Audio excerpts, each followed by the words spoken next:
Good thing. Good. Okay. Okay, we go.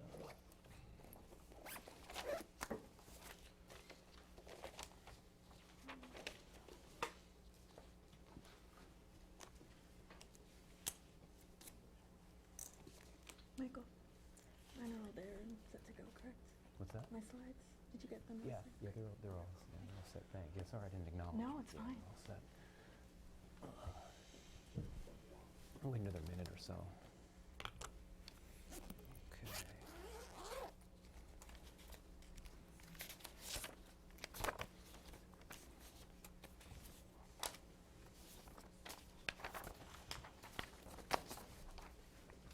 So is this one of those things where I can drive it from here, the slides, or Yeah. back? Prefer to just say next slide. Whatever you prefer. You could just use, if you want practice. Yeah, I can sure use that. Sure.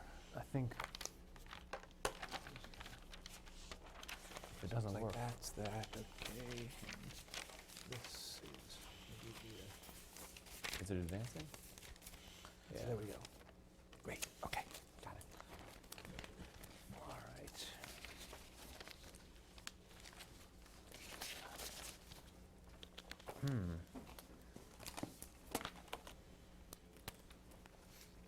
Okay, everyone, good morning. I hope that everyone can hear me. Thank you all for coming. My name is Michael Kugelman. I'm the Senior Associate for South Asia with the Wilson Center's Asia program. Before I forget, just want to thank the Wilson Center's Middle East program, which has kindly agreed to co-sponsor today's event with us. The topic of today's event really needs no introduction.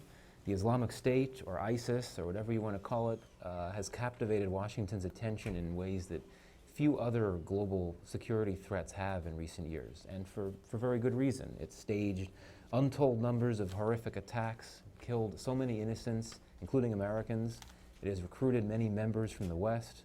It has seized and held large areas of land, something that few, if any, terror groups do these days. And it has a very global strategy with the intention to rapidly expand. So everyone is talking about ISIS these days, but there is one dimension to the ISIS story, perhaps that has not been covered all that much, and that is the extent of the ISIS threat beyond the areas of its current quote-unquote caliphate in Iraq and Syria. How potent is the ISIS threat more broadly, more globally, in the broader Middle East, and as well as South Asia and elsewhere? And what threat does it pose to al-Qaeda's position of top global terror syndicate? So these are some of the questions that we'll be exploring today. Our panel is informed in great part by a brand new Wilson Center monograph, ISIS as Icarus, Assessing the Extent of the Islamic State Beyond Iraq and Syria, by Tom Lynch. This monograph is an online document. It's available as a free PDF download from the Asia program page of the Wilson Center website. I strongly encourage you to take a look at it. There should be a flyer outside that gives specific instructions of how to download it. The main tagline, Tom's main tagline in this monograph, which we'll discuss in detail momentarily, is that the ISIS threat could well diminish in the years ahead. He writes very, very poetically that ISIS is flying high, but in doing so it has flown dangerously close to the sun, melting the wax on its proverbial wings and raising the likelihood of a dramatic fall in a short period of time. It's a very original metaphor, and I confess I had to brush up a bit on my knowledge of ancient Greek myths in order to fully appreciate it. But more importantly, it's a very interesting and a provocative point of view, and will be the focus of much debate among our panelists, I'm sure. So we're very fortunate to have with us this morning some of the best national security and terrorism analysts in the business. First, we'll be hearing from Tom Lynch, who is a distinguished research fellow for South Asia and the Near East at NDU's Institute for National Strategic Studies. He's held a number of senior positions with the U.S. government and the U.S. military. Next, we'll be hearing from David Gartenstein-Ross, who will be leading a discussion on the estimations of ISIS. He will argue that it's been overestimated and how this has helped facilitate the rebranding of al-Qaeda. He's a senior fellow at the Foundation for Defense of Democracies. He's also an adjunct assistant professor at Georgetown and a lecturer at the Catholic University of America. and he has published very widely on issues of Al-Qaeda, the Islamic State, and other jihadist groups, and he's the author of the book Bin Laden's Legacy. Next, we'll hear from Harleen Gambhir, who will take a bit of a different position and focus on ISIS's global objectives, strategy, campaigns, and the major impacts and implications that it's had and will continue to have for international militancy and global security. After the presentations, I'll pose a few questions to the panel, and then we'll open things up for a Q&A. Very quickly before we start, for those of you social media mavens out there, if you're going to be live tweeting this event, and we strongly encourage you do, and also for those of you tuning into our live webcast, please use the hashtag ISIS as Icarus. And they're on the walls here, the wireless passwords are visible. So anyway, none of you came here to hear me speak today, so we'll get things started. So Tom? Great. Thank you very much, Michael. And let me thank all of you for being here today and all of you that are hearing this virtually. Welcome. I'm going to start off with offering some thanks, particularly here to the hosts, Michael, and to the Asia Center and also to the Middle East Center. It's been my pleasure to work with the Wilson Center in numerous events and incarnations over the last 5 to 6 years, and this has been a particularly noteworthy collaboration. Happy to be here today, and also very much wanted to thank and pay respects to Mary Ratliff, who I know worked with Michael to get the monograph put together and put out in the fashion that you all will see or have seen on the internet. Let me offer here also as kind of a standard disclaimer, since I work at the National Defense University, that my comments here today, much as the writings and my research, represent my own research and not that representation of the opinions or the perspectives of National Defense University, the Department of Defense, or the United States government. With that as a set aside, let me say I'm delighted to be here today with my two co-panelists, both of whom are distinguished workers in the space and who I read frequently and take very much from in their writings, and I know I will take more today. I will talk briefly about Harleen's group here in a second, but I wanted to just offer my appreciation and thanks for me and David. This is the culmination of 3 years of trying to find a way to get on the same panel, both to discuss our similar views as well as our differences. And so thanks again to the Wilson Center for helping pull together two wayward souls who've been trying to do this for a while, but finally getting to do that right now. Hopefully the first of many times to come. Let me start and set up before going into the meat of what will be a very light summary of the paper with some extensions about things that have happened really since we probably culminated writing this piece and getting it to press a couple of months ago. And that is to kind of frame the research for this monograph and how it came about and what the research question was that launched this piece, given that we are in a very saturated world about how to think about ISIS, the Islamic State Caliphate, or as the U.S. government officially calls it, ISIL. The key factors for me were looking at a theme that I've addressed in my professional life and also in my research and writing life over the past decade, and that is what are the key factors in the ideological world of Salafi jihadism. And indeed, I've been engaged on that going back to 2003, 2004, at that time living directly as an active duty military person, working on some senior staffs and traveling extensively from the Persian Gulf area through Iraq and then into Afghanistan and Pakistan. Later, in 2008, I finished a piece that was published by the West Point Combating Terrorism Center. It was a monograph basically choreographing and comparing Sunni group terror activities versus Shia group terror activities in non-combat zones from the period of 1981 to 2006. And there was an extensive amount of literature and research and data that was able to flesh out kind of the enormous number of Sunni Salafi jihadist groups that had really been operating and quite actively operating both before the war in Afghanistan, the anti-Soviet war in Afghanistan, and then subsequent to that. From there, I extended that research and really expanded it in a 2012 New America Foundation monograph that talked about Al-Qaeda's decline since 2001 and was titled The 80% Solution. and had me talk about why I felt that bin Laden's death in early 2011 and a qualitative look at the number and the degree to which the core cadre of al-Qaeda had been attrited in the 10-year period culminating with bin Laden's death, had really left it as an extant organization, but no longer the global catastrophic terror threat that it had been on the precipice of 9/11 or even for the several years beyond that. So what about ISIS? Well, ISIS now rises into this space, what I refer to as the ideological Sunni Salafi jihadist space, quite meteorically, although I won't talk about it here, but in my monograph, and I think in David's and also in other work from ISW, you can find that that meteoric rise really comes only if you start looking at it seriously in 2014. I mean, the entrails were there going way, way back, and I'll leave you to read that in the monograph if you're not familiar with that story. I think it's a pretty well-known story. But its rise really raised several questions, and for me, the key of those questions really dated back to this prior research and this analysis. And that is, what does ISIS's rise really mean to the Salafi jihadist space? A Salafi jihadist space that had been really organized largely by al-Qaeda, by the al-Qaeda of bin Laden and Zawahiri for the previous 20 years, and was continuing to be organized, although in a much degraded way, with Zawahiri subsequent to bin Laden's death. And so that research was inspired by that very basic question, intrigued and expanded by the writings and the works of Harleen's organization, the Institute for Study of War, as well as some other groups, including the Intel Center, where there was a lot of discussion about how rapid, how organized, and how important what was being offered by ISIS was, not only in Iraq and Syria, but also to this wider space.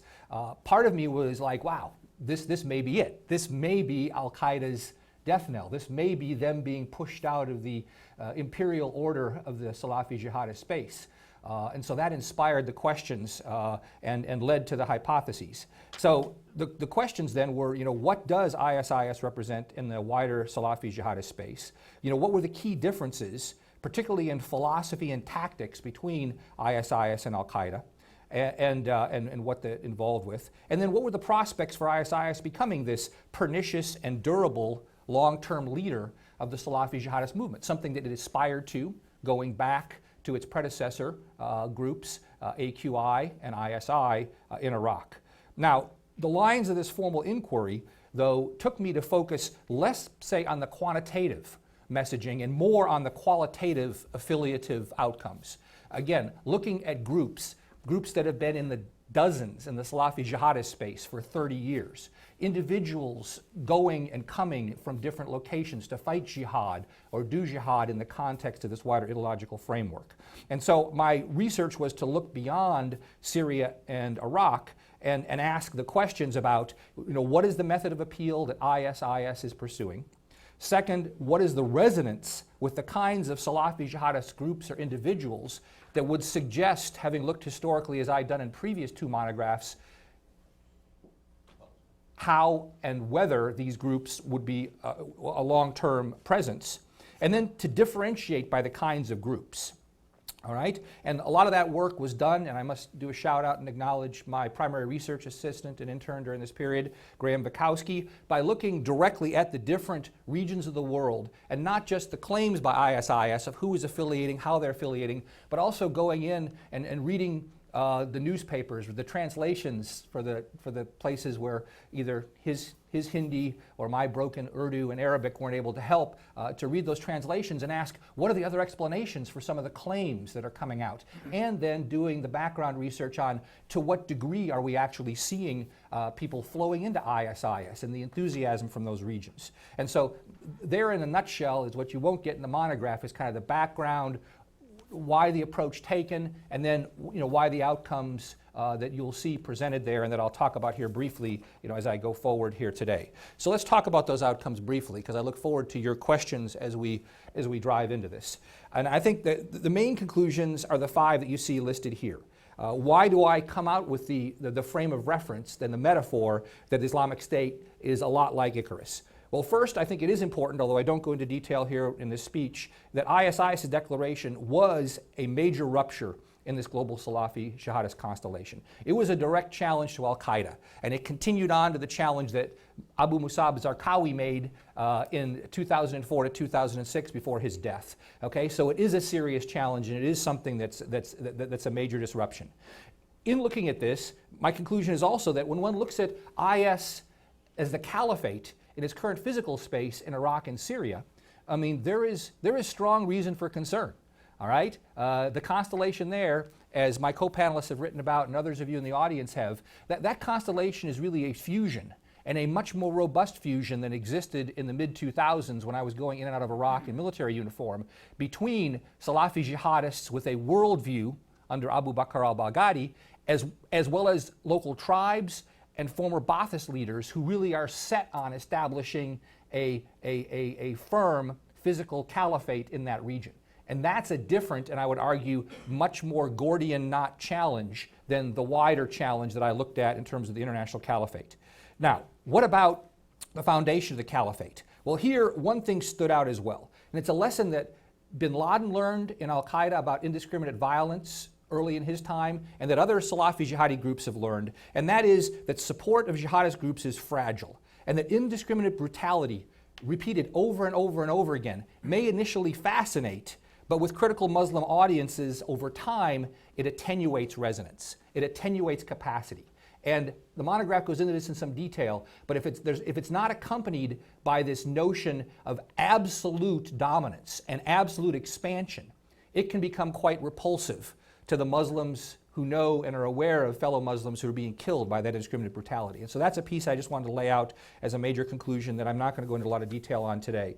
Next, ISIS's rapid rise has created an unprecedented coalition of enemies, okay, along its border and adjacent to it. And this is true even if one looks at the high water mark of the coalition against al-Qaeda, both after 9/11 and then as we went forward, particularly in 2004 after the bombings of the trains in Spain, which accelerated and expanded that coalition to include Latin American countries. Never did we get to the number of 62 to 64 that we have in this coalition. Now, we can debate the merits of how heavily they're involved, what their different objectives are, but the point is IS has galvanized this level of international approbation and attention not seen before. And then, as a tag out to my next slide and comments, and the key ones I wanted to highlight today, what is ISIS's caliphate's appeal for global allegiance? And here, the research is that this has generated a very uneven response, okay, with low quality resonance and mid to long-term challenges or conundrum. First, the resonance has been far better with individuals than with jihadist groups. Second,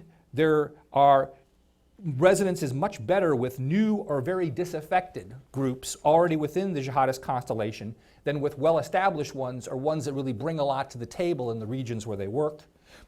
And then finally, and somewhat counterintuitively, which led to the extension of the final third of my monograph and my points to follow here today, that it's been far more resonant with these individuals and disaffected groups in Europe, North Africa, and Central Asia than in South Asia.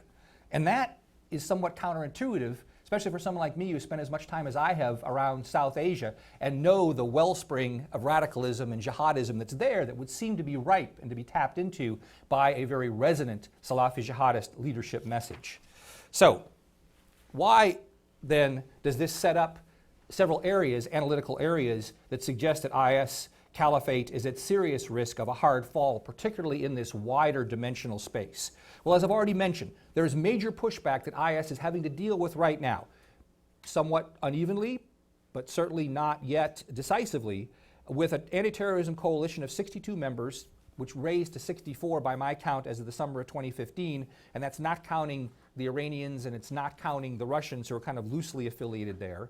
And it's led to, if one looks at the data objectively, and I have some of this in my monograph, a roughly 10% decline in IS's territory in Iraq and Syria since the beginning of this year. And if one goes back to the summer of 2014, there are some credible claims that IS has lost about 20 to 25% of the territory it once held in early 2014. Now, we can debate the merits or demerits of this. I will just tell you that I think there's a lot of push going on, not only with Kurdish groups that are having success in Syria particularly, but also with other members of the jihadist coalition and constellation, some of whom I know David discusses in his work and I discuss in my work inside Syria. Next, and this is the key part of the monograph, you know, the dubious quality of and the limited responses from potential affiliates. Now again, if one looks quantitatively initially, and I go through this in the 2 appendices of my monograph, you know, it looks impressive. Hey, 42 different groups by my count in August. It was 41, it's now about 42, have claimed either bay'ah, which is an oath to Abu Bakr Baghdadi, or support. And that split as of August was about 32 claiming bay'ah or oath, 10 claiming support, which for those that follow the jihadist constellation, that's a little more like sit in the fence, right? Hey, I'm in with you when it matters, and I may not be if I have to get out. But the real issue here is when one goes through and looks qualitatively, and I'll show you that in South Asia, at the nature of these groups that have sworn a bay'ah. I mean, in generally, their quality is not high, right? They are either new individual groups, or they're ones that were shunned by Al-Qaeda as too mercurial or too affected with their own designs. And more importantly, the big ones that have pledged bay'ah tend to be exceptions that prove the rule. Boko Haram, which Al-Qaeda shunned for years as being too out in left field. The Islamic movement of Uzbekistan, IMU, which has largely become an orphan in Western Pakistan as the Pakistanis have turned vigorously against their affiliations with some of the Pakistani jihadist groups there.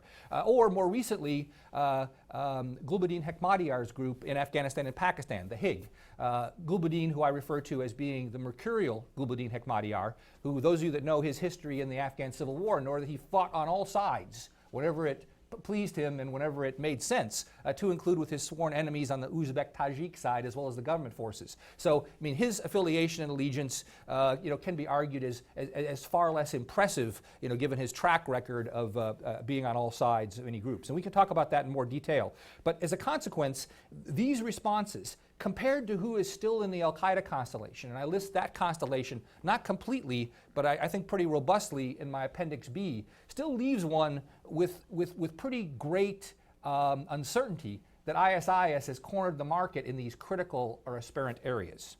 Next, the self-defeating nature of foreign fighter recruiting efforts. Hey, we know the numbers right now as we track them. As of early this last year, the estimates were maybe 20,000 foreign fighters had made their way into Syria. A large proportion, but not all of those, to ISIS or its local affiliates. As of the end of this year, we've been hearing numbers the last several weeks, about 30,000 now overall in total. Again, some difficulty in disaggregating whether these people are all going into ISIS or whether they're energizing other Sunni Salafi jihadist groups. I will tell you from my perspective, in looking at sources in the Gulf states, I think it's more the latter right now, and we're doing some conflation with people that are showing up to go back and seek revenge against ISIS and conflating it all with ISIS, but it's subject to debate. Nonetheless, we know from things that are coming out and interviews that are being done, one recently by Peter Newman's group from ICSTR that I'd highlight, of an interview of 58 defectors from ISIS, that these recruiting efforts are setting in place the signs of their own difficulties. That is, people now know they're being brought in either to be cannon fodder, suicide bombers, or to procreate and be taxed in these spaces when they come in from outside, not to join some vanguard of revolutionary activity. That word is starting to get out into the recruiting space. Similarly, and I'll talk about this right now, the social media messaging that's been done by these people is not monitored and it's not managed. And as a consequence, it has been a great boon for intelligence agencies worldwide in terms of knowing exactly who's coming and going, where these groups are, where these group leaders are. And as has been written by Daniel Byman and others, it's only a matter of time until that translates into more accurate targeting. Al-Qaeda learned the lesson of indiscriminate messaging on cell phones and without encryption a long time ago. ISIS has not learned that, and its recruiter pool is really putting it, I would argue to you, at risk of a lot of very fine and granular detail now finally establishing who it is and where it's at. Precarious finances. Happy to talk about this in more detail, but I think we are still learning what we need to know about finances with ISIS. My 2 points in the monograph are, first, it's not got enough internally to manage itself and what it needs to pay for itself going forward, even though it had a windfall in 2014 and 2015, largely from predation and knocking over banks. But now, mostly what it's doing is local taxation. And there's a lot less of oil flows than we were projecting, even several months ago, that seems to be involved here in supporting ISIS. That coupled with the fact that they're a jihadist pariah. Not only are groups reestablishing themselves in Syria and fighting ISIS first as revenge or as sponsored from people out of the Gulf and other Salafi groups that see ISIS as a risk and a problem, but more importantly, the traditional international sources, the diaspora, the folks that are in mosques or charities around the world, have basically by their own governments and by others been told not to send money to ISIS. And that's different than it was in 13 and 14, when ISIS was on the direct pipeline and feed. Now I'd argue to you, by all the sources that I'm reading, they are only getting indirect scraps off of this table. And so they're more and more going to have to rely on internal taxation. And anybody who's done a review of macroeconomics would tell you that that kind of internal stuff can't work unless you have exports. So more and more, ISIS is going to rely upon its neighbors, all of whom are sworn enemies, to facilitate or rely or help it on these exports, or it will tax more and spend less. Next, tagging out to the last piece here. What about its timeline? Well, I want to highlight that because I think herein is a seed corn difference between Al-Qaeda's vision of a future caliphate and ISIS's that really, really matters to the messaging paradigm, right? Abu Bakr al-Baghdadi went out last year in June and not only appealed for all these affiliates, but also said that his organization was better than the turgid, undynamic Al-Qaeda senior leadership that had been around for a while, and that they were going to form and frame an international Islamic caliphate within 5 years. And that caliphate, unlike the Al-Qaeda vision, which was kind of a loose ephemeral vision being built up of local emirates over generations and then pulled together under some future vanguard caliphate leader, Bakr's vision was, no, you're going to be caliphates and you're going to be waliyas or emirates under my authority, under my auspices, because I am the descendant of the Prophet. And we are going to make things happen within 5 years. That's an enormous amount of pressure put on that organization to pull together and show territorial gains, responsible quality level emirates or waliyas within 5 years. And I would tell you that that in turn has informed my research, which says IS then reaches out and claims an awful lot of stuff that when you go back in and check, as I and my research assistants have, can't really be traced to IS other than by some ephemeral, somebody mentioned something sometime, whether it be in Bangladesh or Algeria or Tunisia. So there's a lot of pressure there. There's a lot of self-stylized, we must claim this stuff.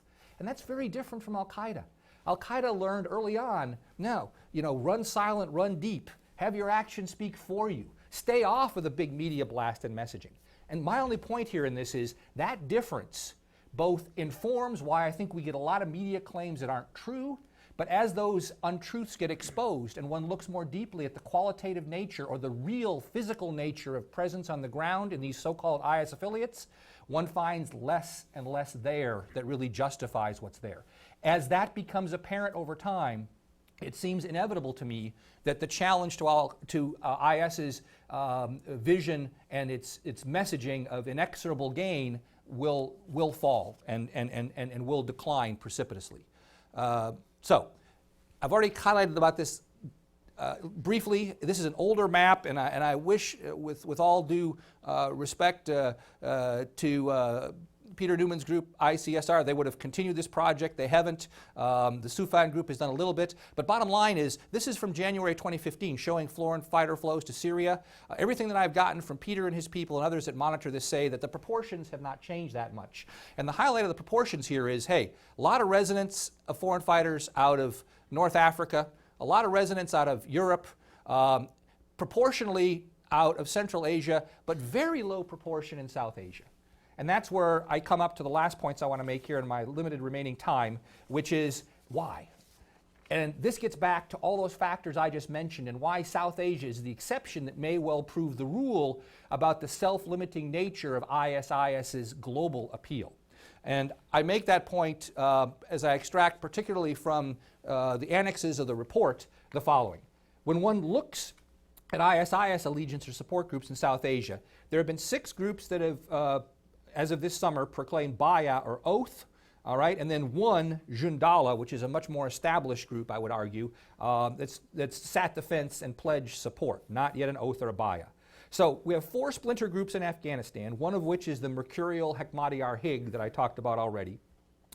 And then we have Jundallah, which has only pledged support, not an oath sitting the fence. And we really have had leadership established out of 2 handfuls of what I would call disgruntled Tehrik-i-Taliban Pakistan types who have been the commanders that have kind of formed and framed this group, which my read is our own intelligence agencies have branded ISIS-K for ISIS Khorasan.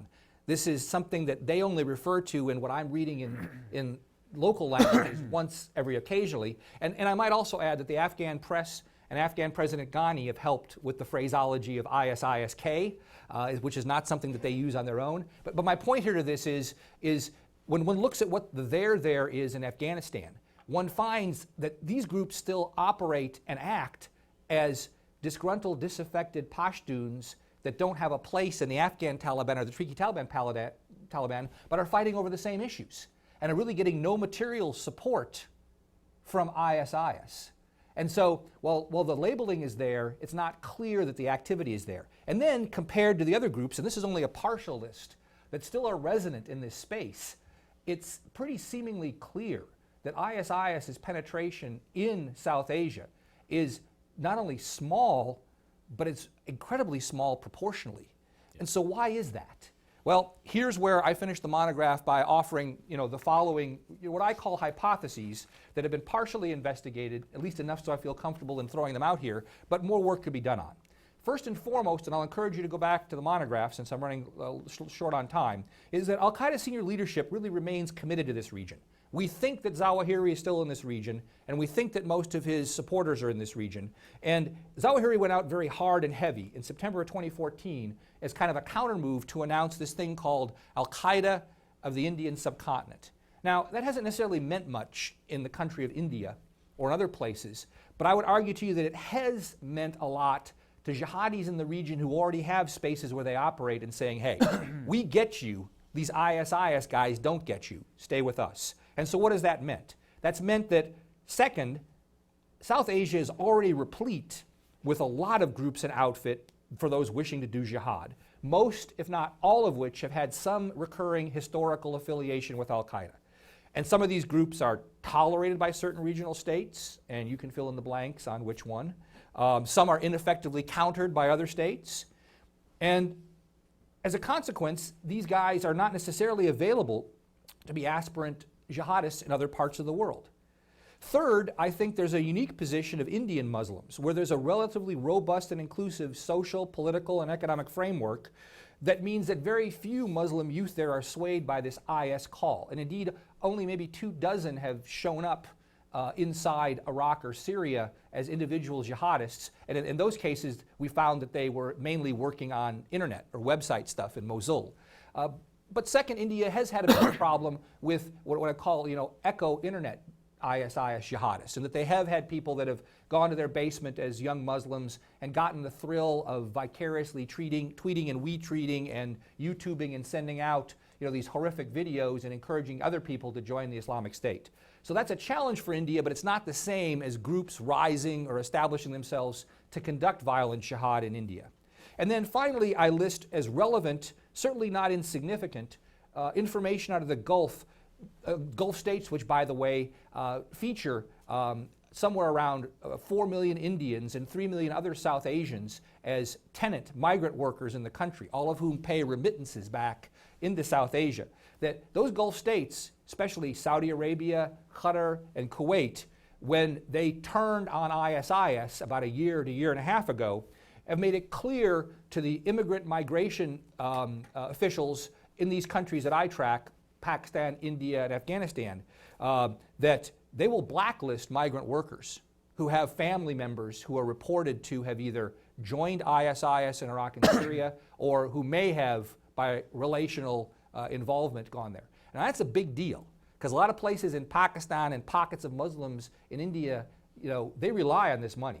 Right? And so even though there's more work to be done in this area, I think there's been kind of some effective messaging, I would argue, out of these states saying, hey, you better not be caught with family or relatives showing up at ISIS because we're going to cut you off then. You're not going to be welcome to have a visa to come here and work. All right? So in that sense, what I conclude with is the following, and Michael already kind of highlighted this, is The research concludes that we have to be careful about, a rush to coronate ISIS. I think we have to be equally careful about ascribing to it a broad campaign plan that has really been thought through and has generated sufficient controls on these high-risk areas and aspects that I've just discussed. Okay? They are clearly a competitor in the jihadist space. Okay?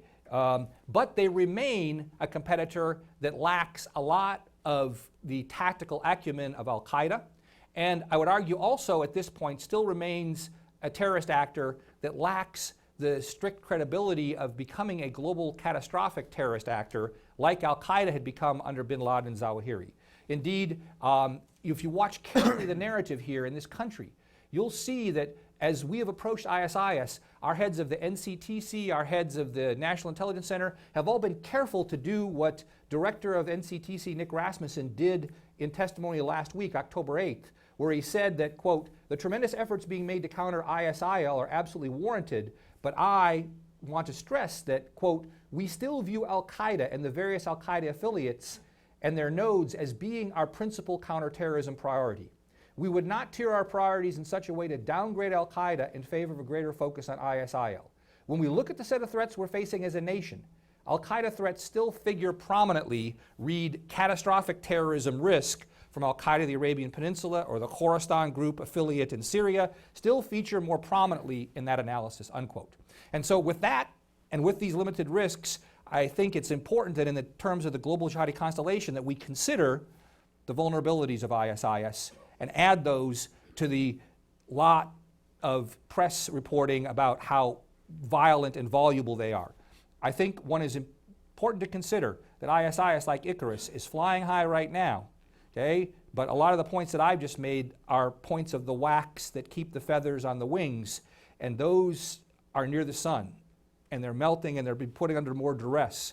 And so we shouldn't count Al-Qaeda out yet at this point, nor should we count ISIS in as the dominant problem, either for our own terrorism policies or for the wider world network. Thank you very much.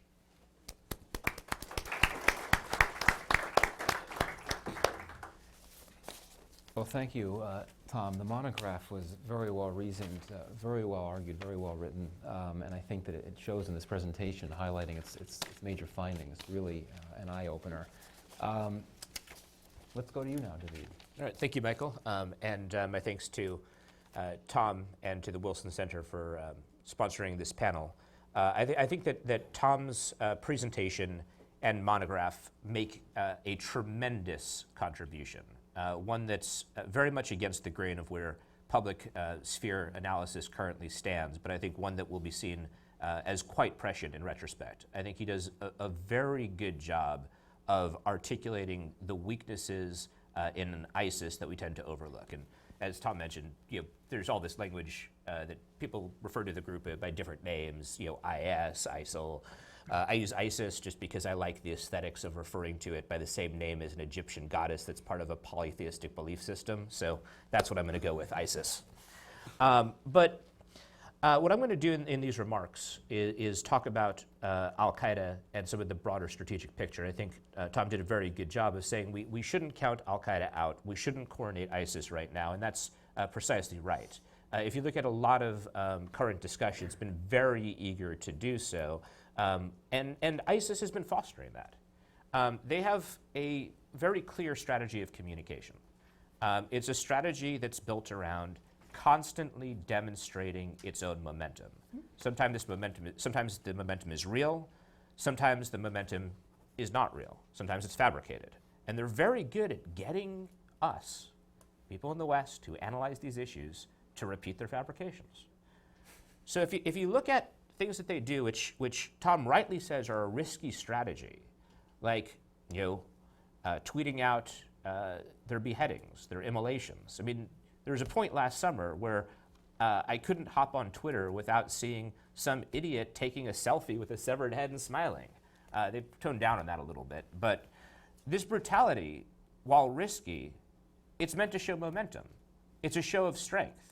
It's a group that's cutting off people's heads and setting people on fire that is a strong group. That's what they're communicating. And as I said, sometimes it's fabricated. I remember back in August of last year, ISIS managed to convince everyone, that they controlled the city of Derna in Libya. They did this through their savvy use of social media and the fact that you didn't have much social media penetration inside of Derna.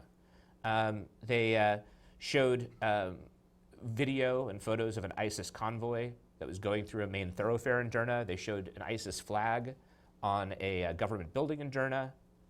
But in a place like Derna, which is anarchic, that doesn't mean a whole lot.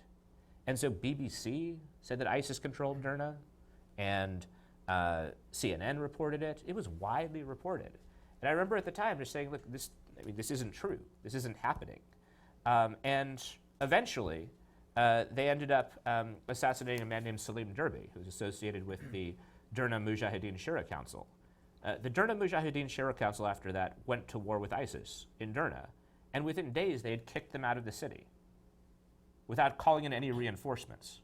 That is a powerful demonstration that ISIS never controlled Derna. I mean, they do control Sirte in Libya now. That is genuine. But here they were able to make use of social media and the way people interpret them to fabricate more momentum than they actually had. Now, this strategy of showing their brutality, showing their momentum, it's risky because you're subject to a brand reversal. Tom mentioned al-Qaeda in Iraq and al-Qaeda in Iraq's defeat in the 2007 to 2009 period. They experienced a brand reversal, and I'll talk about that a little bit more in a moment. But once their strength starts to slip, they have a problem. One part of it, in terms of brand reversal, is that this brutality that they're relying on can be transformed from a symbol of strength to a symbol of overplaying their hand. But the second problem is, when you look beyond this current generation of ISIS supporters, and by current generation, I mean a social media generation, which is like 2 years, look at what someone has to do moving forward to decide that they want to support ISIS. They have to believe, right off the bat, that sexual slavery is good, because ISIS does it and they brag about it. They have to believe that genocide is good, because ISIS does it and they brag about it. And they have to believe that beheadings are good, and that immolations are good, and that torture is good. That's a high bar. And when you think about people who become attracted to groups like ISIS, they're not robots. They're not automatons. I remember, so I spent some time in the jihadist Twitter sphere. I remember there was one individual named Abdullah. He was an ISIS supporter. He lived in Finland. He's the only ISIS guy on Twitter who, he started following me and asked me to follow him back. Sent me a tweet saying, "Follow back?" ? And so I thought he wanted me to follow him so he could send me a direct message. But no, he just wanted me to follow him. And he was very aggressive about inserting himself into my conversations. Last year, around late August, it came out that ISIS was taking Yazidi women as sex slaves. There were some early reports of this, and Abdullah, the ISIS supporter on Twitter, was very aggressive about this. He said, no, picture it didn't happen. This is propaganda. ISIS isn't doing this. And then they released an issue of their English language magazine, Dabik, all about how they had reinstituted sexual slavery, and it was great. That's what ISIS was saying. We've instituted sex slavery, and it is great. And Abdullah had to kind of turn a little bit, rather than saying that it was propaganda. He said, yeah, what I meant was sex slavery was awesome all along. But really, they'd raised the bar so high that Abdullah eventually found that he could no longer support them. He actually ended up turning on them and becoming an outspoken Salafi critic of ISIS. The next generation has to believe that all these things are good. And it's easier for them to believe that while ISIS can maintain its picture of momentum. If their momentum starts to slip, then the image of ISIS starts to slip, and they're left with this brutality and not necessarily with victory. So ISIS wants you to think that it's everywhere because that's what gives it this perception of momentum. Whereas, as Tom said, al-Qaeda doesn't necessarily want the spotlight as much. They want you to think that they're nowhere. And the Iraq War really was a formative experience for both of these groups in terms of their approaches to the media and to propagandizing themselves. as I'd mentioned, the Iraq War was catastrophic for Al-Qaeda in Iraq, for ISIS's predecessor, which was part of the Al-Qaeda network. And at the time, Ayman al-Zawahiri, then the deputy emir of Al-Qaeda, now it's emir, was extraordinarily critical of Al-Qaeda in Iraq's strategy. Not because he was moderate or pacifist. He sent Abu Musab al-Zarqawi, the emir of Al-Qaeda in Iraq, a letter saying, yeah, why is it that you have to behead your captives? Couldn't you, shoot them? His point was, you don't have to get this reputation as the sheikh of the slaughterers, this romantic reputation, because he realized in the longer term it could pose a problem. And Zawahiri was right. Zarqawi was wrong. Ultimately, this helped to spur the local backlash, which became known as the Sahwa, or the Awakening Movement, which was a big part of Al-Qaeda in Iraq's defeat during that period. Since then, Al-Qaeda, the network, has tried to change the way it was seen, whereas ISIS has become Al-Qaeda in Iraq on steroids. It has all of the same attributes, just more. It controls more territory. It's more brutal. And it's more in the media. It's exciting more people to join its cause. And now maybe they've broken out of this box and they can break out beyond these limitations. But maybe they can't. And Tom and I completely agree that where they're strongest and where they're likely to remain strongest is in Iraq and Syria, in part because of the factors Tom talks about, the weakness of coalition efforts against it, and in part because in Iraq and Syria, this is kind of familiar. What they're doing, though it's extraordinary how they propagandize it, it's a lot like what Saddam Hussein did, right? It's capture territory, impose a reign of brutality, keep that territory. It's when you talk about expansion and also kind of maintaining current territory, the fact that they're right now literally fighting a 10-front war, this puts strain on the organization. Fighting a 2-front war is hard. Fighting a 10-front war is somewhat harder. So Al-Qaeda, unlike ISIS, tried to change the way it was seen. Bin Laden in Abbottabad, Pakistan, had written about the brand problems they had. He wanted people to see Al-Qaeda differently. He thought about renaming the organization. And in fact, when you look at their early expansion that was allowed after the Arab Spring revolutions, when there was a more open environment, a lot of this early expansion was done in the form of front groups. Groups that weren't explicitly using the Al-Qaeda brand. Ansar al-Sharia in Tunisia, Ansar al-Sharia in Libya, Katibat Uqba ibn Nafi, which is operating in Tunisia. These groups were affiliated with Al-Qaeda, but would publicly have no affiliation. Until January of this year, Uqba ibn Nafi did not publicly acknowledge that it was a battalion of Al-Qaeda in the Islamic Maghreb, which is precisely what it is. So they used different brands because they understood that the Al-Qaeda brand would attract counterterrorism resources against them. They wanted to, secondly, be seen as more of an organic part of the population. They didn't seek to dominate other groups, rather they would cooperate with them in places like Syria, in places like Libya. That's how Al-Qaeda has come to be such a major part of the Syrian rebels. We'll talk about that in a second, because that's very important to what's happening with Al-Qaeda today. And then a third thing is that once ISIS was expelled from the Al-Qaeda organization and became the thing that we spend all our times talking about, Al-Qaeda was able to start contrasting itself to ISIS. We're not ISIS. And you'll see this come out in the media. People will point to groups that aren't ISIS, and that will be put forward as a very complimentary thing. Saudi Arabia is supporting the Jaish al-Fatah coalition, which Al-Qaeda's Syrian affiliate, Jabhat al-Nusra, is a major, major part of. And you had this, the Saudi prince was quoted in the news saying, yeah, I mean, sure, they're bad, but when you contrast them to the psychopaths of ISIS, what are we going to do?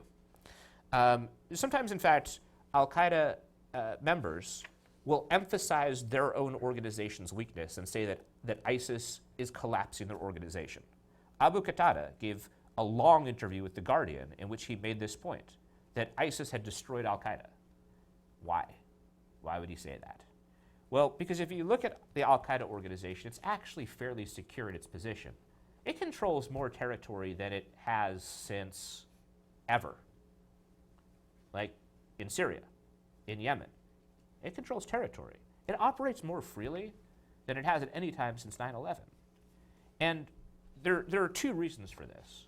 One of them is ISIS and the ability to contrast themselves against ISIS, but serendipitously for them, it comes at a time when there's this major conflict between Sunni and Shia powers in the region, with Iran on the one side and the Gulf states on the other. And they've been able to position themselves as a group that, well, not moderate, you can at least do business with. We're not moderate, but we're not psychopaths. And we can be a convenient tool, Al-Qaeda can portray itself as of advancing Sunni interests. So in Syria, they've worked alongside other rebels. They have a very strong stake in the anti-Assad rebellion. As I said, they get state support. I mentioned Saudi Arabia.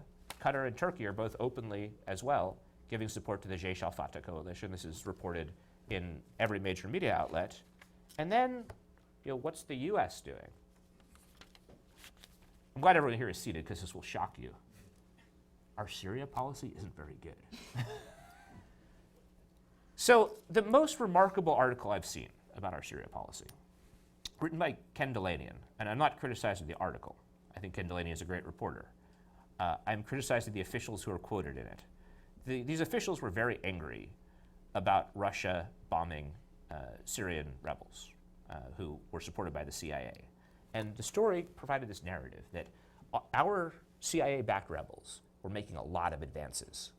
They had a lot of momentum against the Assad regime, and then Russia came along and bombed them. Okay, well, that's good. They were making advances. And around the 5th or 6th paragraph, it mentions that they made advances by aligning with extremists. Okay, it sounds like it might not be good. Who are these extremists? Well, it then gives the geography where they were able to make gains. And it mentions Idlib, and it mentions Hama.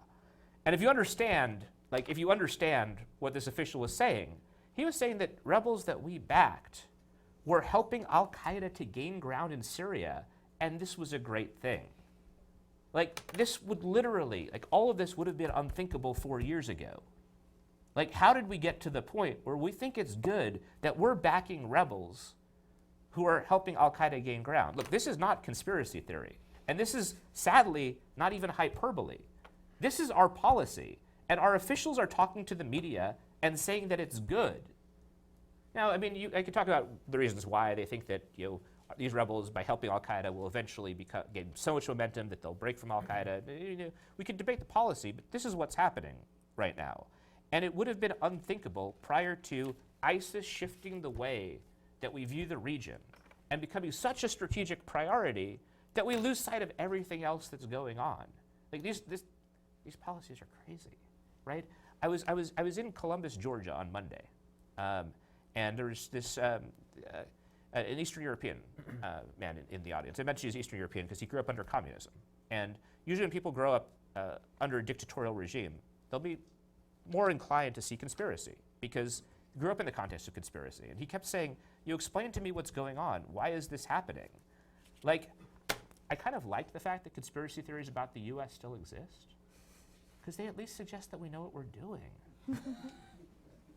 Right? It shows that someone at least still respects us. But this is our policy. And then if you look at Yemen, you have similar dynamics. Fortunately, the U.S. is not supporting Al-Qaeda in Yemen. But in Yemen, where you have the Saudi-led coalition fighting against Iranian-backed Houthis on the ground, Al-Qaeda is a big beneficiary. And everyone knows this. It controls the port city of Al-Mukalla, the 5th largest city in Yemen. It controls a large part of Aden. And people are fine with that because ISIS is the problem. ISIS has facilitated a huge change in the way Al-Qaeda is being seen. And in about 3 years, 4 years maybe a little less, we'll be talking about this. We're saying, how did we get to the point where Al-Qaeda is able to operate so openly? But it's happening right now, and we're not paying attention because we don't realize that ISIS is Icarus. Because we think it's just going to keep flying upward and upward, and eventually it'll reach the sun, and what will we do then? Right? So this is why I think Tom's monograph makes such an important contribution. Yes, we need to understand ISIS's strengths. It is strong. It is a threat. It is something that we need to take action on, and much more effective action than we've been taking. But at the same time, it has a lot of weaknesses that we don't talk about.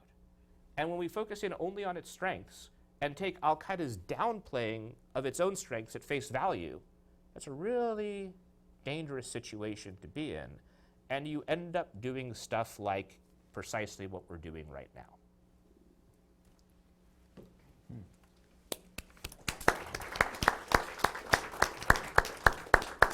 Well, thank you, David. Some more food for thought, some more provocative food for thought. I think it makes a lot of sense.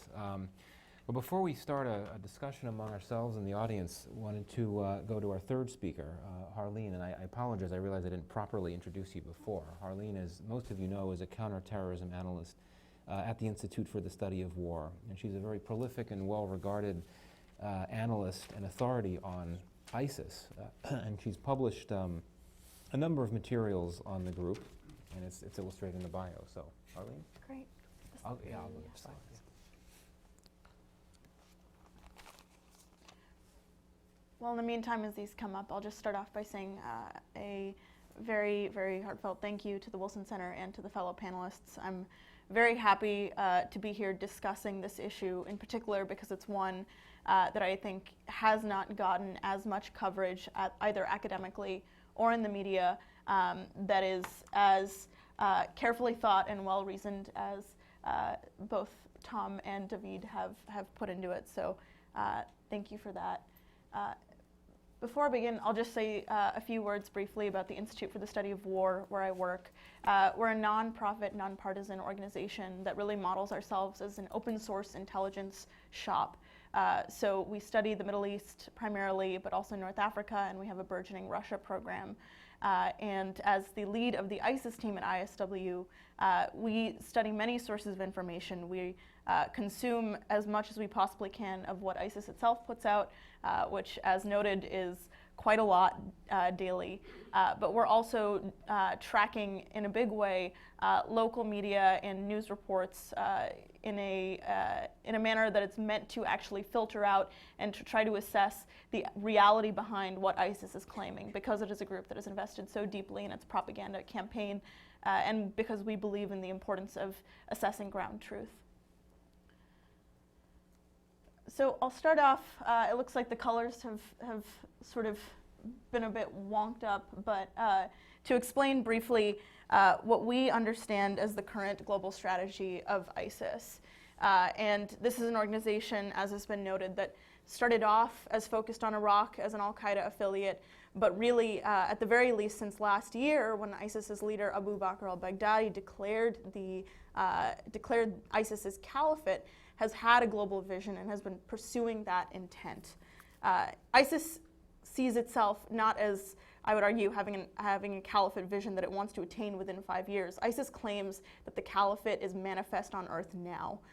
That is one of the primary differences in sort of how ISIS and al-Qaeda view themselves, and I definitely will get into later the nuances of the al-Qaeda and ISIS relationship, and how ISIS is not necessarily al-Qaeda's death knell, and how the resolution of the competition between them is very much still an open question. But first, to explain what ISIS thinks of itself. ISIS is executing a nuanced, multi-pronged global strategy.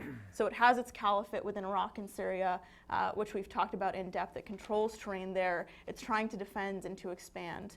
At the same time, ISIS has an affiliate program in what we call the near abroad. So primarily the Northeast, or North Africa, Middle East, and Central Asia.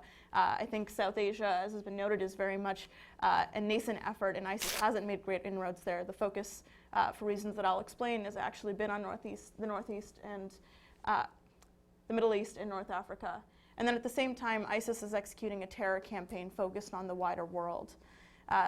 ISIS really has the intent to expand its caliphate beyond the borders within Iraq and Syria, but it sees this as a long-term effort. This is the organization that we primarily talk about when we're discussing ISIS. This is our most recent assessment of ISIS's areas of control, operations, and attacks across Iraq and Syria.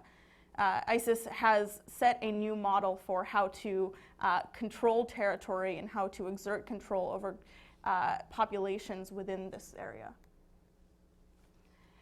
And this is a representation of how ISIS looks at the region. So ISIS declared its caliphate last year. Since November 2014, ISIS has been declaring wilayats, or governorates, areas of operation, in various areas across the region. So in November 2014, ISIS declared governorates in Algeria, Libya, Egypt, Sinai Peninsula, Yemen, and Saudi Arabia. Since then, ISIS has also declared affiliates in the Khorasan region, in the Caucasus region of Russia, and in Nigeria with Boko Haram. A point that I really want to underscore here is that ISIS and Al-Qaeda have a different conception of what it means to establish affiliates. Al-Qaeda's leadership is very choosy about who they actually let into formal affiliate relationships with them, both for the reasons that David mentioned in terms of not wanting to invite counterterrorism operations on them, but also because Al-Qaeda wants to make sure that those that it affiliates with follows its strategy and follows its view on how the jihad should be waged. ISIS gives blanket acceptance to any individuals or groups that want to pledge bay'ah or want to pledge allegiance to it. ISIS is welcoming of that propaganda effort and of its momentum. The place where ISIS is selective is in declaring these wilayats and declaring these operating areas. And I argue in my work, and we've seen, as we've seen what ISIS focuses on in its own messaging campaigns, that the wilayats or the operating areas are much more important to ISIS in terms of how it's executing its military strategy to expand outside of Iraq and Syria. So in particular, one thing that emerged when the first wilayats, when the first governorates were declared, was the fact that each of these areas actually represented nations that had contributed large amounts of foreign fighters to Al-Qaeda in Iraq. Back when it was part of Al-Qaeda's constellation, and Al-Qaeda's leadership was encouraging Salafists and extremists to go and fight with ISIS, to fight with AQI in Iraq. So Tunisia, Algeria, Libya, that North Africa swath, as well as the Arabian Peninsula, were some of the primary locations where there were human networks that were then connecting to ISIS's efforts within Iraq and Syria. And once ISIS declared the caliphate in 2014, it turned back and looked outward to those places as a means of reconnecting with its old networks and initiating operations in the broader region.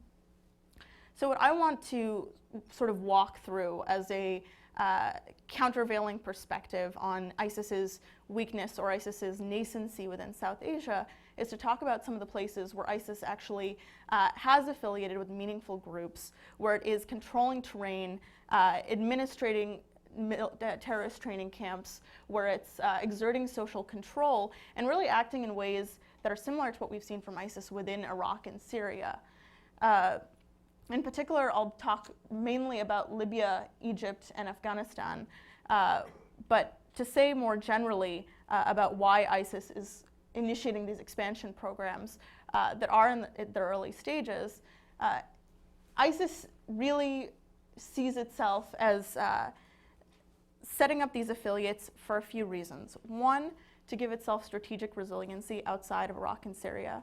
So having claimed to have affiliates and to control territory in the region allows ISIS to proclaim that it can exist even if it is pushed out of every place that it controls in Iraq and Syria.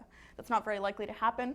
As has been noted, we are having rather a tough time defeating ISIS within Iraq and Syria, but the point that it can declare that it controls Sirte, or that it controls districts within Nangarhar in Afghanistan, helps ISIS to propagate that message in the long term. The second point is that it helps ISIS set conditions for expansion. So these affiliates, I agree, are not necessarily the strongest or most powerful groups within each of these areas. Rather, ISIS encourages its affiliates to increase disorder, to launch attacks that can destabilize countries, to take advantage of conflict zones in order to gain influence and recruit, so that they can set conditions for ISIS's eventual expansion, so that they can incite broader wars, so that they can increase the levels of disorder that will help ISIS to expand.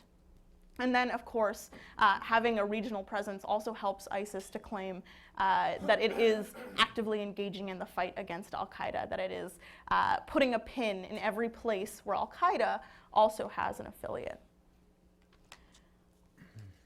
So I'll start by talking about Libya. And thankfully, we've already started talking about that in terms of Derna. The point that I'll make briefly about Derna is that it is a good example of those human networks that ISIS is using to be able to reach back into areas in the region and expand its control. So the initial group of militants that pledged allegiance to ISIS last fall within Libya were part of a group that had fought with ISIS within Syria and then returned home. So that was just an example of ISIS being able to encourage its followers in the region to plant ISIS's flag and start operations. ISIS was pushed out of Derna, and since then has refocused its efforts primarily on the coastal city of Sirte. ISIS has now gained complete control over the city, has already put down very brutally a rebellion within the city, and is taking steps to establish Sharia courts, institute gender-segregated education, and expand its territorial control along a rather impressive swath of the central Libyan coast.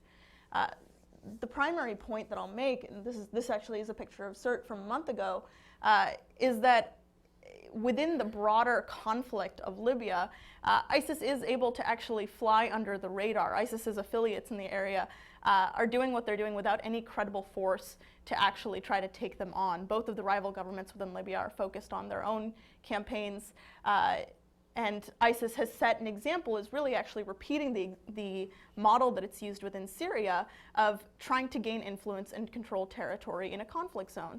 ISIS is one of many players, and it's able to both pursue a local campaign that helps it gain territory within Libya, and also broadly supports what ISIS is doing in its global strategy and for its global claims. It's a little difficult to see, but within Egypt, we see a slightly different story. Egypt is obviously a more stable state than Libya, but has had an insurgency in its Sinai Peninsula for several years now.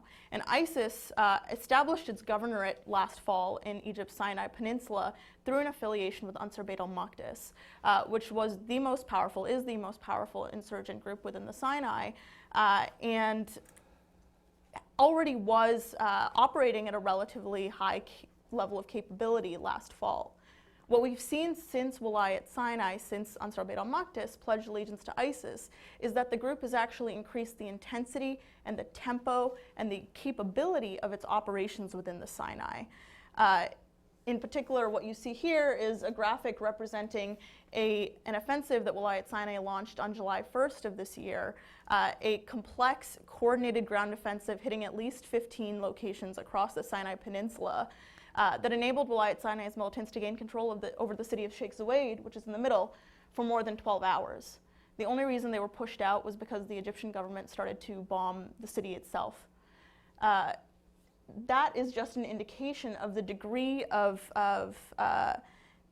military capability that we've seen likely exported by ISIS to its affiliates as a result of that affiliation. And I do want to underscore the importance of the fact that for ISIS, again, the wilayats are the important level of affiliation. So when these wilayats are established, ISIS works to make sure that those groups can adapt the methodology that ISIS has demonstrated within Iraq and Syria to their own theaters as it makes sense for them. So in the case of Wilayat Sinai, we haven't seen as much of an effort towards social control because claims of territorial control and of administering governance within Egypt would likely incite a heavy blowback from the Egyptian government. But in terms of launching terrorist attacks and guerrilla attacks and even offensives that are bordering on conventional efforts, Wilayat Sinai has been progressing. And I should note has also been reconstituting its connections with groups on the Egyptian mainland, trying to bring them into ISIS's orbit as well. And then finally, to mention Wilayat Khorasan, which is ISIS's affiliate in the Afghanistan-Pakistan border region. ISIS announced its creation of a governorate within the Khorasan region later than the other set in January of this year. And since then has been slowly building up a presence that is comprised of TTP commanders who defected to ISIS, as noted, mid-level Taliban commanders, and Uzbek groups like the IMU. ISIS is not by any means the most powerful player in this space, but what it is doing is within the broader Afghan conflict and within the power struggle that we're seeing play out within the Taliban now that Mullah Omar's death has been confirmed, ISIS has been able to seize territory in several districts in eastern Nangarhar province and expand upon it because there are no groups that can actually fight against it. The Afghan government is focused on other offensives and has not been able to launch a credible counter to ISIS within Afghanistan. The Taliban has been pushed out of many of these districts, and in fact there was a really wonderful report on this in the New York Times yesterday or 2 days ago that went through exactly the extent to which ISIS has actually been able to begin to exert social control within these areas, conducting the same sorts of brutal beheadings and exertions on the local population that we've seen within Iraq and Syria.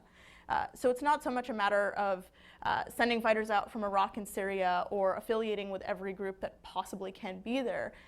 I would argue that it's actually a fairly intentional effort by ISIS's leadership to try to make sure that they're helping groups on the ground that have coalesced, that have pledged to Baghdadi, but have also introduced their own concept for operations, and that can adequately conduct operations that look like what ISIS is. So that ISIS can point at them and say, this is where the caliphate is as well.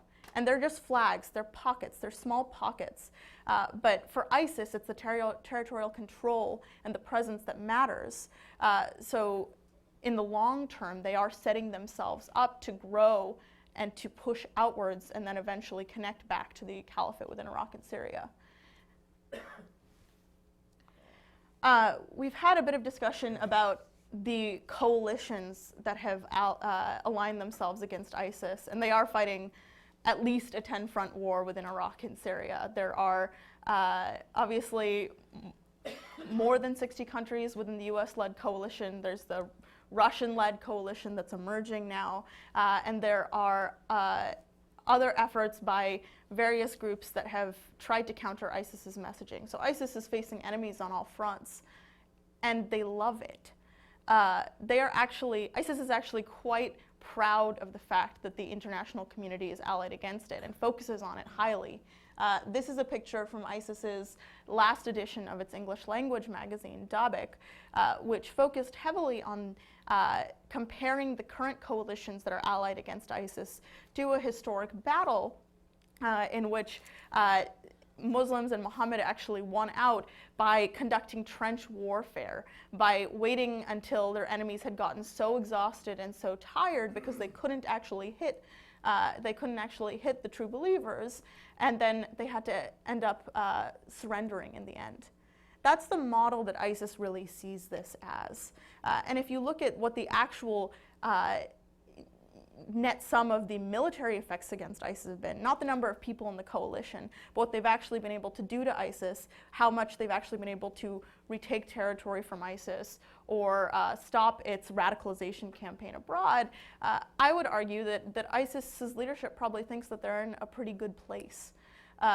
They are able to get the rhetorical benefit of having everyone say that they're against ISIS, while at the same time enjoying a situation in which the Russian-led coalition is mostly targeting Syrian rebels instead of ISIS, and a situation in which they're able to ISIS is actually able to gain new territory within central Syria. So ISIS understands the fight against the world, and it embraces it. It is an open question for me how long that can last. But I think as far as the global resonance, we are seeing that it is a resonant message, and we are seeing that ISIS continues to attract supporters not only to Iraq and Syria, but also across the region.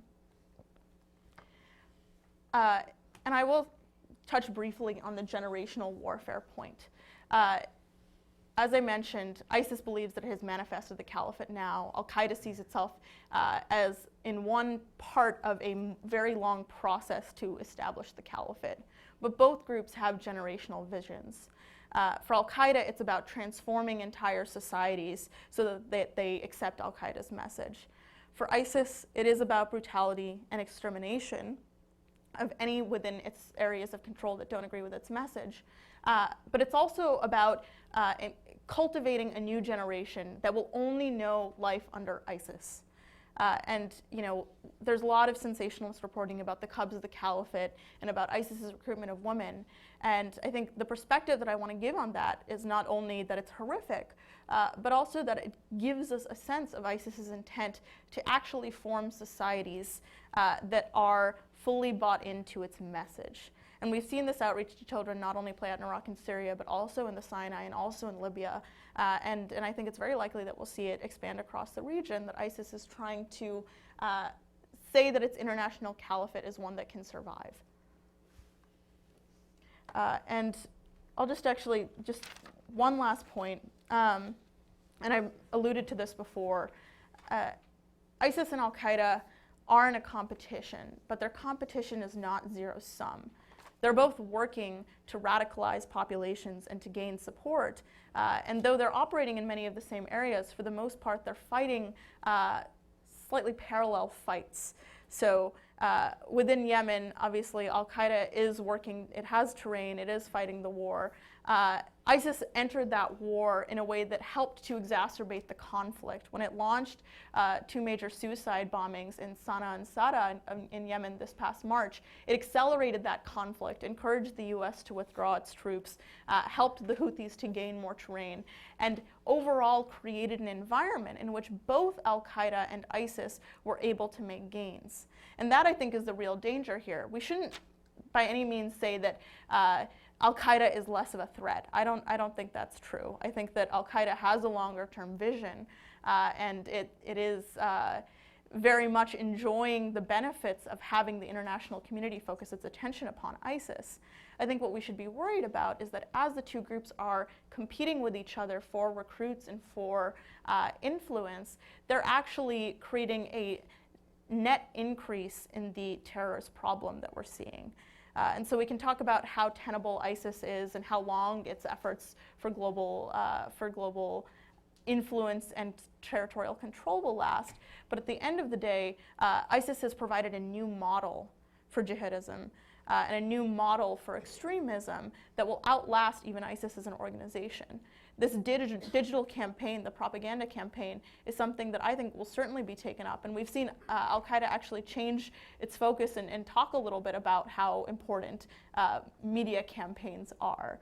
So they're influencing each other in a way that ultimately means that we'll have to think of strategies to defeat both of them, not only just to look at one or the other.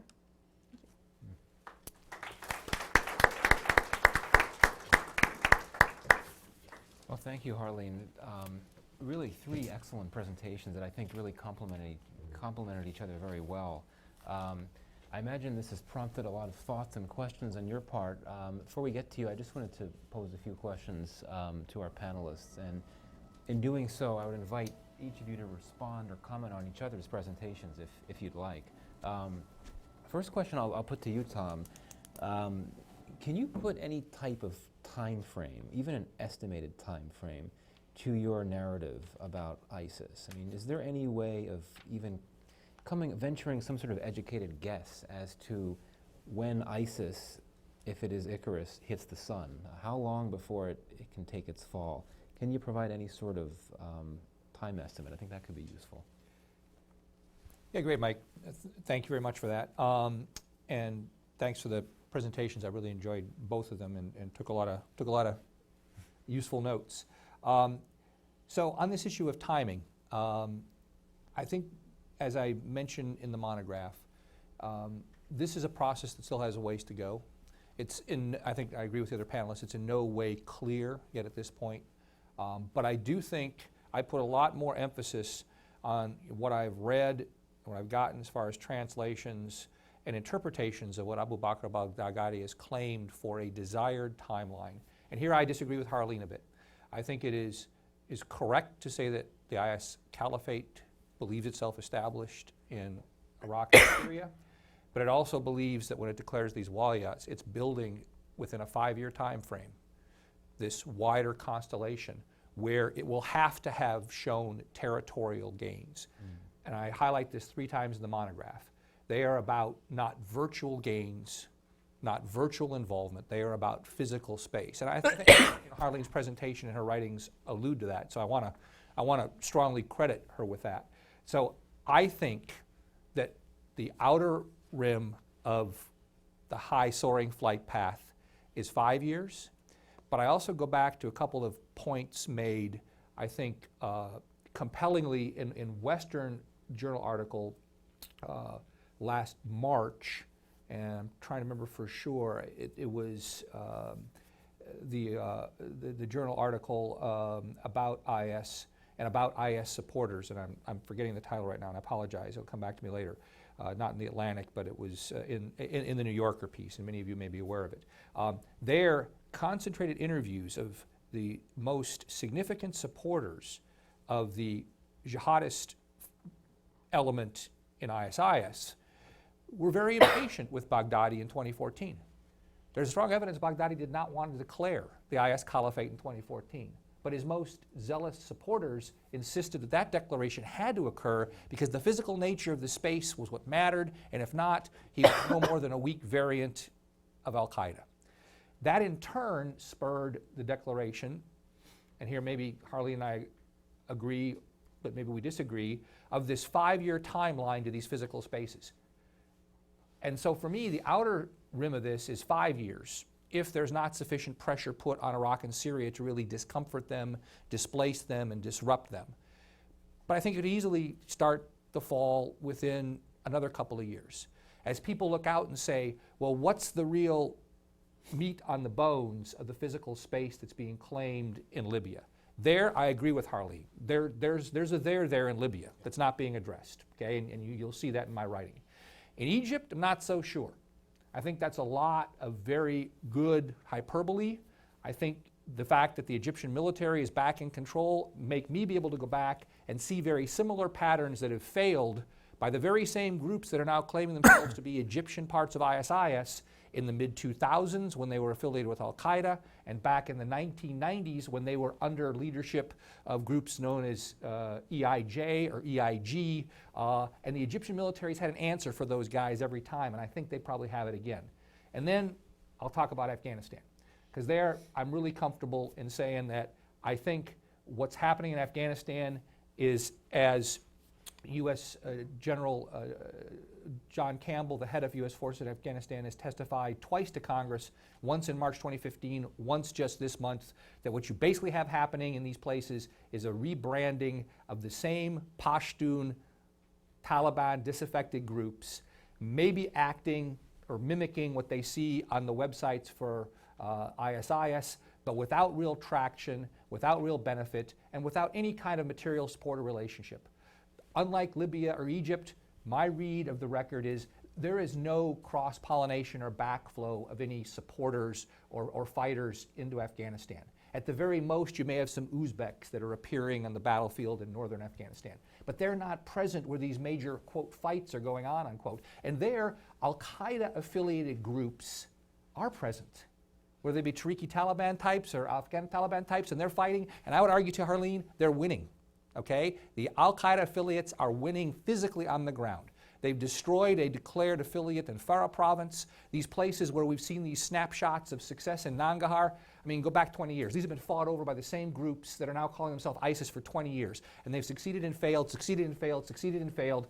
My read is right now, they're failing again. Now, to the extent that the propaganda that comes out matters to ISIS, I don't disagree.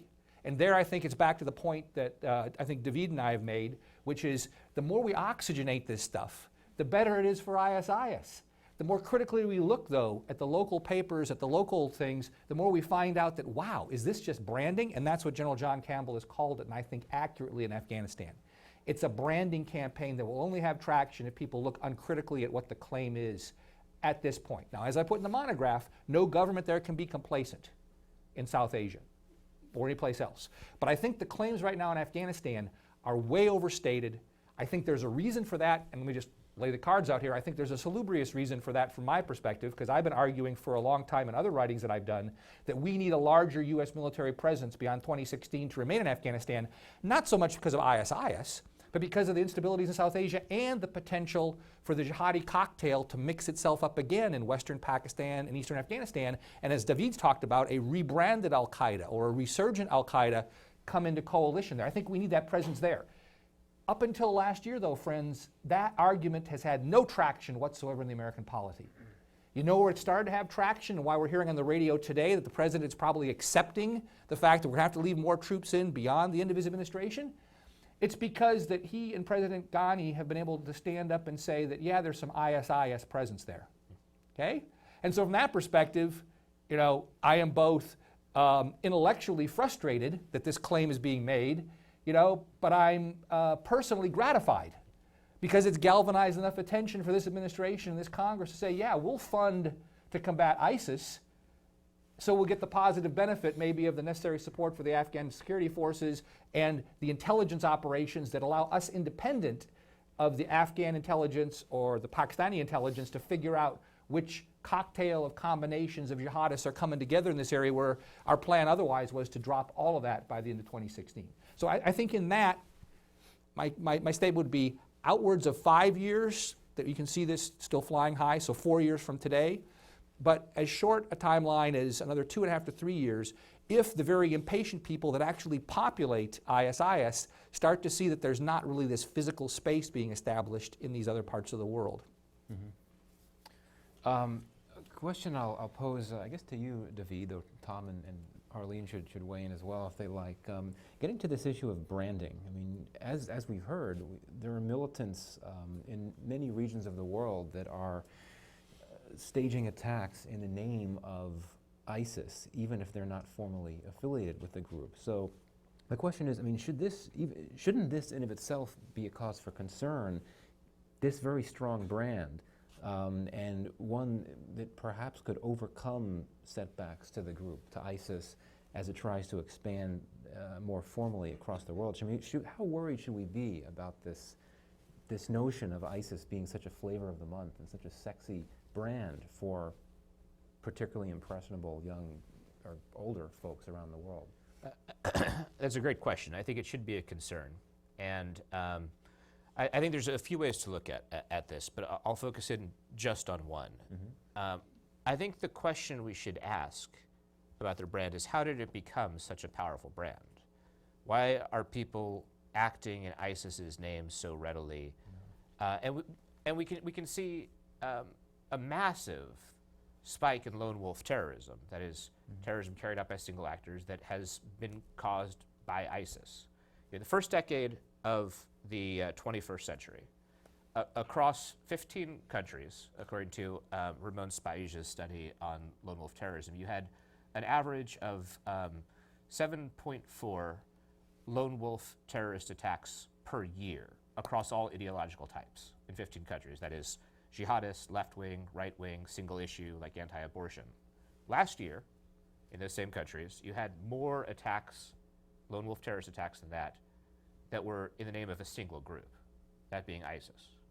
So, look, it's not exactly revolutionary to point to the role of social media, but I think we have to understand the process that's at play, which is that communities that form entirely online, those relationships are no less real than any face-to-face relationship in this room.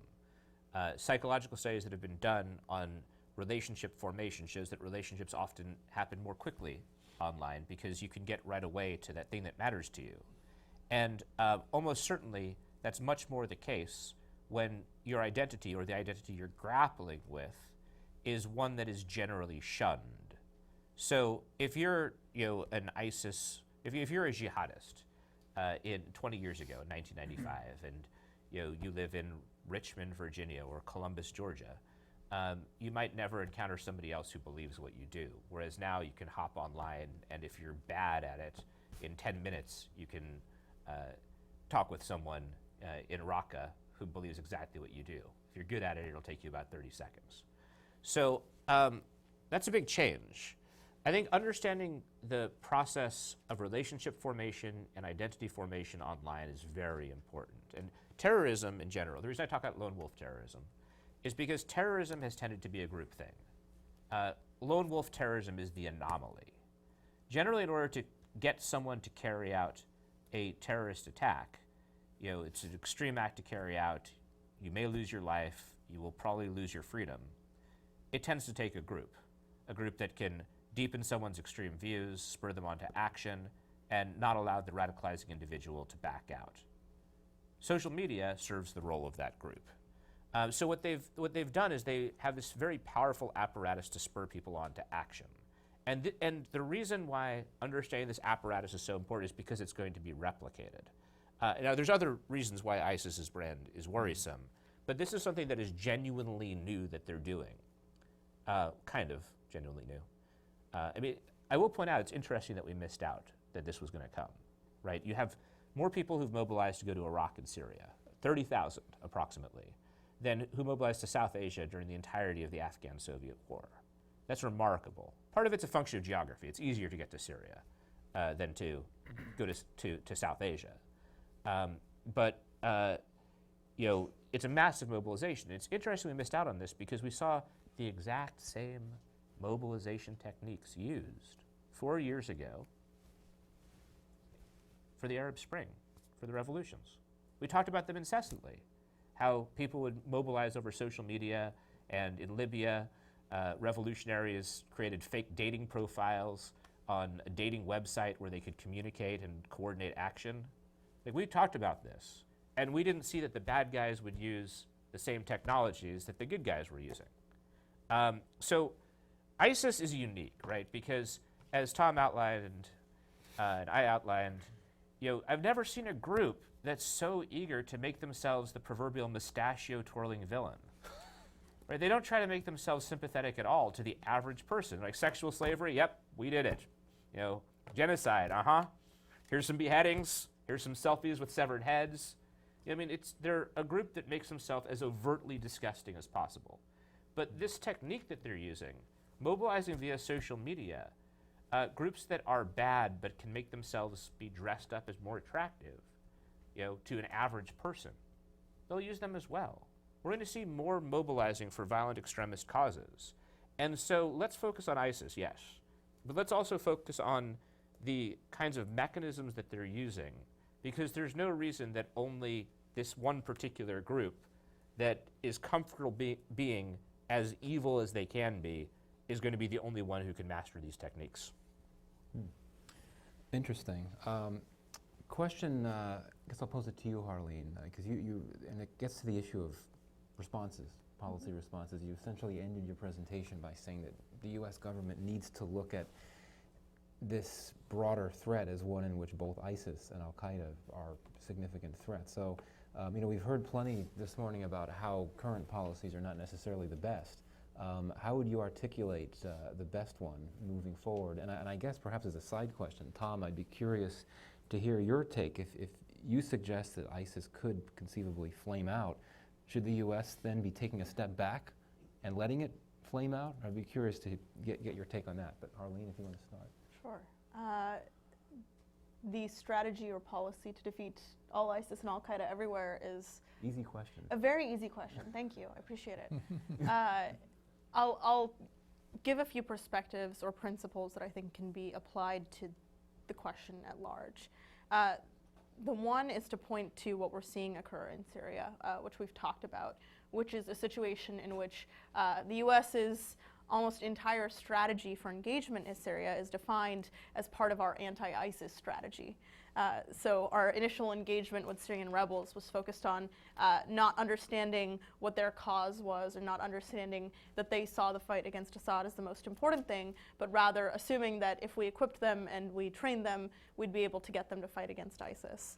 And we found ourselves looking at the fight from a very different angle than many of the other actors that were involved in that sphere, and actually ended up in a situation where I would argue over the past year, our focus on ISIS, almost to the exclusion of all the other actors within Iraq, but especially Syria, created this situation in which we allowed the Syrian Al-Qaeda affiliate Jabhat al-Nusra to gain such influence amongst the Syrian opposition, make the territorial gains that they've had, but more importantly, intertwine themselves with the Syrian rebels to the extent that undoing that entanglement will actually be, I think, the most difficult policy problem that we're going to face in Syria. Al-Qaeda as has been noted, likes to fly under the radar. It likes to gain influence amongst the population. In a situation where we are responding to the shiniest and the brightest and the most loud threat, we are setting ourselves up for ignoring that. So the principle that I draw from that more generally is to say that while we do, and I've argued this in my writing, need to be thinking about ISIS as an actor with global intent and at the very least, regional capability, and to see that as a holistic effort that spans Iraq and Syria, but also involves the broader region. Even while as we're doing that, we need to make sure that we're not losing the context of each of these theaters that we're formulating policy for. The point being that you actually need a Syria strategy. You can't just have an anti-ISIS in Syria strategy, especially when other extremist actors, especially Al-Qaeda, are present. Okay, interesting. I think we'll go to you all, but I can't resist. I just wanted to put a hypothetical on the table for any of you that would like to weigh in. What if Baghdadi dies? There's a chance, I would think a very good chance that could happen. I've heard very knowledgeable folks suggest that if that were to happen, there could be an effort at reconciliation, that Zawahiri could try to reach out and reconcile. So I don't know if anyone wants to weigh in and just speculate a bit. Yeah, I might go on. That's right. Yeah, I mean, I think that is a powerful question and an important question and the right question. Because I think as all of us have alluded to, and perhaps we all agree, at least in some measure on the panel, while this is a significant rupture in the Salafi jihadist space, it has not done anything to damage the wider ideology. Yeah. Okay? The wider ideology is still there, and I think we can be certain, because Zawahiri is on record as having tried thrice already to reconcile with ISIS, that there will be a reconciliation effort, and we could see an effort to reclaim and reshape the project in Iraq and Syria under a Jabhat al-Nusra, or a constellation again, or we could see an attempt to shape some of the other areas. And I think this is important because, of course, Abu Bakr al-Baghdadi is in a critical way different than either bin Laden or Zawahiri, in that he's claimed a direct lineage with the Prophet. Right. He has claimed, therefore, that he must be the one adhered or cleaved to. Now, I haven't done enough independent research to know if there is a son or a cousin or somebody else next under. I mean, that could be the next step. But to the extent that Bakr has made himself this figure, that yes, I would see that as a possibility. And I think that goes back to the point here that policy-wise, and this goes to your question to me about let IS, immolate itself or not, policy-wise, we have to continue to pay attention to this wider ideological framework of Salafi jihadism, because it's not dead, it's not gone, it's not going away. And even when I wrote the 80% solution about the Al-Qaeda of bin Laden, I left and said there's a 20% framework that really anchors around how to inspire Salafi jihadists to continue this battle, this intellectual battle, this ideological battle about how to deal with modernity in the Muslim space, how to deal with, in Muslim countries, the encroachment of modernity on long-standing traditions and on the failings right now of governance. That's not going to go away, and it can combine, it can reform, and it will have different violent manifestations for a while, because this is an intergenerational struggle, it's an intergenerational ideology, and it's not going to be defeated by either the death of Abu Bakr al-Baghdadi any more than it was by the death of bin Laden. So I think that's an important point, and to wider policy, I think we do need to give the U.S. government at least some credit here, because the U.S. government may have got a real problem in Syria, and there it's a problem of how much to be anti-Assad, how much to be anti-Al-Qaeda, how much to be anti-ISIS, with all the other competing entities and aims. But the U.S. has kept its eye on the ball of who is the most likely catastrophic global terrorist problem. They've kept their eye on that in Yemen, and that's why al-Awshari met his demise with a U.S. drone strike in June, very quietly, but al-Awshari was the operational head of al-Qaeda and sat atop of what was believed still the most active techno group trying to figure out how to do international strikes. And then our strikes in Syria, even our first airstrikes in Syria, as well as up through today, have continued to take target of opportunity strikes against groups in al-Nusra that are affiliated with al-Qaeda, particularly the Khorasan group, not to be confused with ISIS Khorasan, but the Khorasan group, which we know was working on different types of technologies to either put in computers or put in other things to bring down airliners. So we need to keep that focus, but I'd say we need to expand it to understand that there are risky places where we can't afford to do, again, what we did with Iraq. Abandon all of our on-the-ground intel support mechanisms and networks, because we have to be able to track how these groups continue to morph, mix, and affiliate in places where their ideology still has resonance and where the message of violence is the only way to achieve change continues to matter. Can I jump in on that very quickly? Mm-hmm. On the Baghdadi question specifically, History Zawahiri has repeatedly tried to end the fitna, and I think Al-Qaeda is very eager for ISIS to see the error of its ways and come around.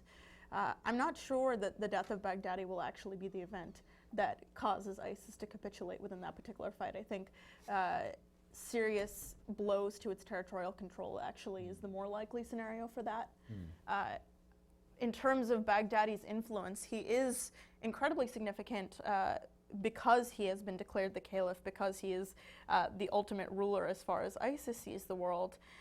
But we have seen indications that ISIS has assigned numerous deputies, not only for Baghdadi, but for all of ISIS's senior leadership, to ensure that the organization has a deep bench and it is able to sustain that kind of loss. And I think for all the importance and the attention that Baghdadi has gotten, we've already seen that ISIS actually draws much of its rhetorical legacy from Abu Musab al-Zarqawi, who was AQI's leader. That's actually the one who's the focus of much of ISIS's own chest puffing about its importance. And so in terms of understanding whether or not ISIS as an organization is capable of withstanding that sort of leader loss, I think we've already seen that play out. I would love to see Baghdadi not on this earth, but I think in terms of defeating ISIS or of ending the fitna, that actually isn't the route. Interesting. Okay. Well, let's go to you all. We've got time for questions. I'd ask that you wait to pose your question until you have a microphone in front of you, so that those listening to our webcast can be sure to hear you. So, and if you could give your name and affiliation, and please keep it to one question. We'll start with the gentleman in the back there. Ken Meyercord, World Docs. A recent poll found that 4 out of 5 Iraqis and Syrians believe the United States is behind the Islamic State. Before we scoff at that idea, maybe we should look at some of the evidence. One of the unanswered questions is where ISIS got the hundreds of brand new Toyota pickups that they used in their conquest of northern Iraq. Interestingly, one of the items we have provided to so-called moderate rebels in terms of non-lethal assistance is brand new Toyota pickups. Moreover, I assume they came through Turkey, our NATO ally.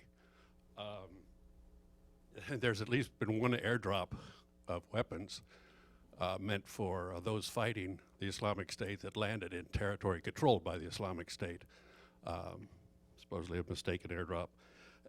If we are sponsoring the Islamic State, it wouldn't be the first time we supported Islamic extremists to attain our strategic objectives. The Mujahideen in Afghanistan come to mind immediately. If we want to understand what our strategy might be, we could go back to the Second World War, where in the days prior to our entry into the war, but after Germany had attacked the Soviet Union, Harry Truman, then a senator in the Congress, argued that if the Germans were winning, we should support the Soviets. If the Soviets were winning, we should support the Germans, so that that kill as many of each other as possible. Certainly, with the rise of ISIS, we've seen a lot of intra-Muslim killing.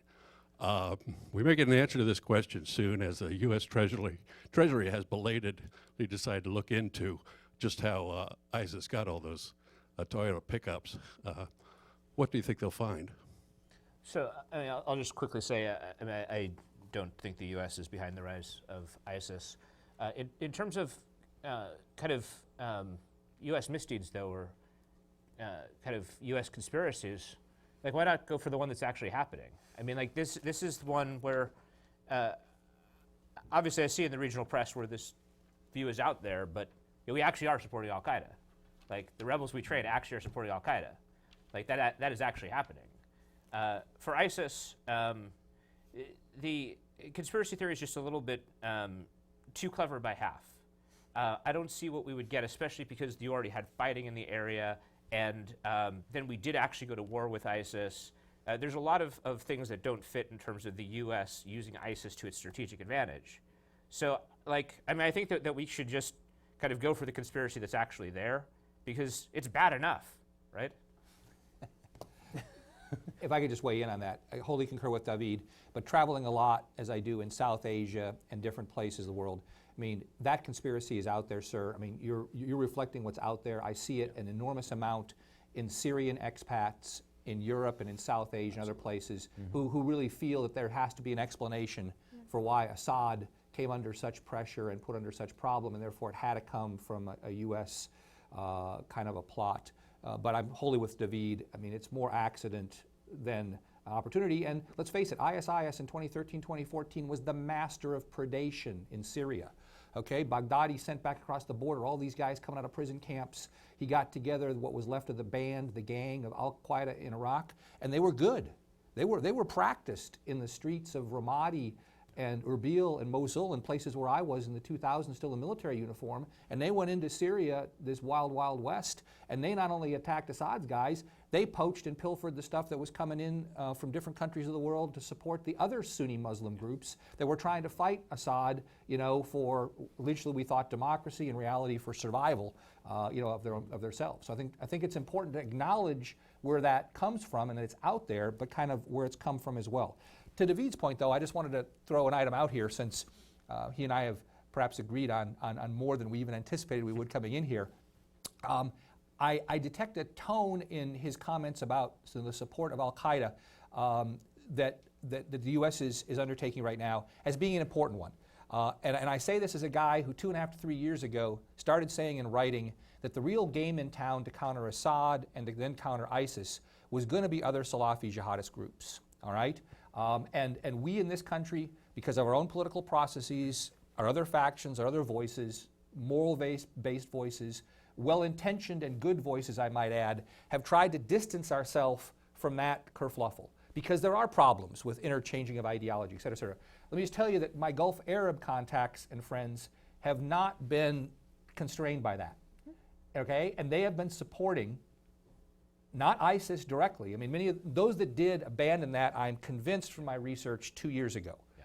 Okay, they've abandoned that. But they are helping other groups that are Salafi jihadist, Al-Qaeda affiliated, et cetera, et cetera. And when I challenge them and confront them on them, and I was just with a couple of Saudis last week, their bottom line is, hey, our leadership, in the case of the Saudis, my cousins have been attempted to be killed by Al-Qaeda guys.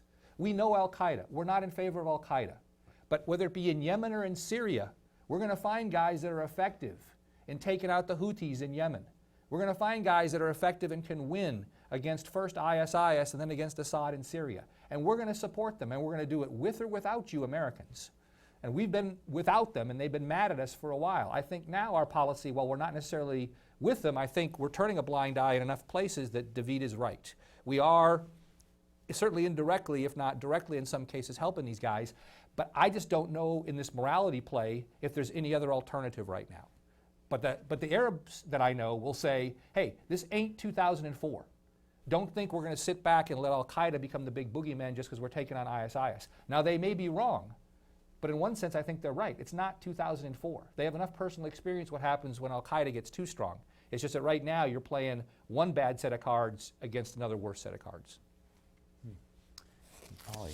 Yes, I'm Polly Nyack. I'm an independent consultant who's been working on South Asia for a long time.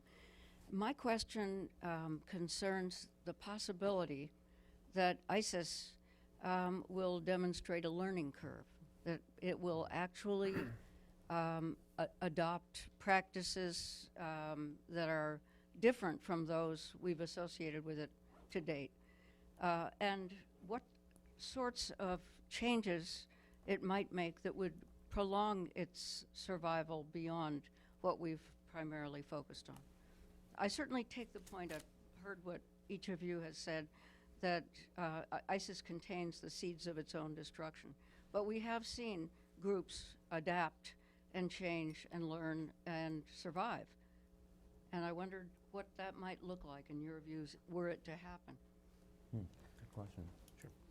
I think we can actually already see the learning curve. if you look at how they tried to take Kobani, terrible strategy, right? We had one thing we could do, and that was we had good air power.